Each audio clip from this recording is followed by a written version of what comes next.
अस्सलाम वालेकुम वरहमतुल्लाहि वबरकातुहू दोस्तों आऊं आहियां अव्हां जो इंस्ट्रक्टर अब्दुल अलीम अॼु असां पढ़ंदासीं वैक्सीनेटर जो फर्स्ट जेको आहे डेमो क्लास। त असां हुन में इस्लामियात जो सब्जेक्ट खे पहिरियों मां अव्हांखे पढ़ाईंदुसि।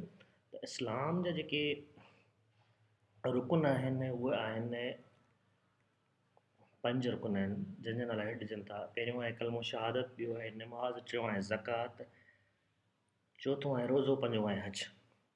हाउ मेनी इंग्लिश में असां तव्हांखे डेफिनेशन ॿुधाईंदासीं। हाउ many arkan Islam, the five pillars of Islam is necessary to learn for every Muslim who accepted Islam. The first profession of the faith, kalma shahadat, strong belief that there is no God but Allah and Muhammad sallallahu alaihi wasallam is the last messenger of Allah. Second, prayer, salah, namaz. Third, almas, zakat, donate something for the sake of Allah. Fourth, fasting, one are called roza. Fifth, pilgrimage, हज। त ठीकु आहे दोस्तो, हीउ असांजो थी वियो। अॻिते असां हलंदासीं हाणे।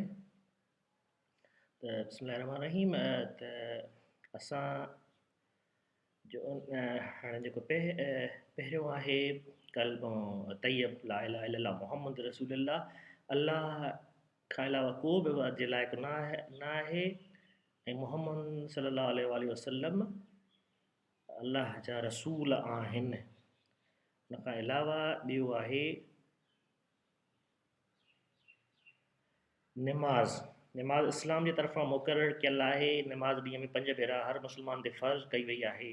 ऑफिस वक़्त में निमाज़ पढ़ण जी मोकल पिणु ॾिनी वेंदी आहे। ठीकु आहे, इन खां अॻिते असां हलंदासीं। ज़कात। ज़कात ॾियण जा फ़ाइदा।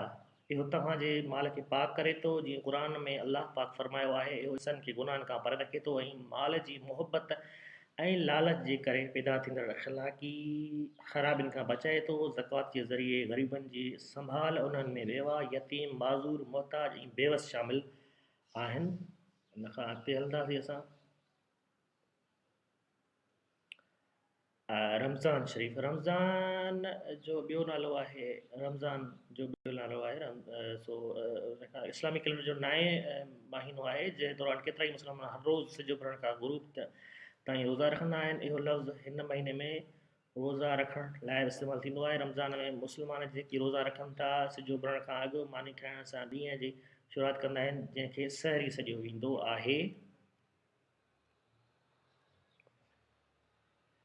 अच्छा, हज जेको आहे असांजो पंजो जेको रुकन आहे हज।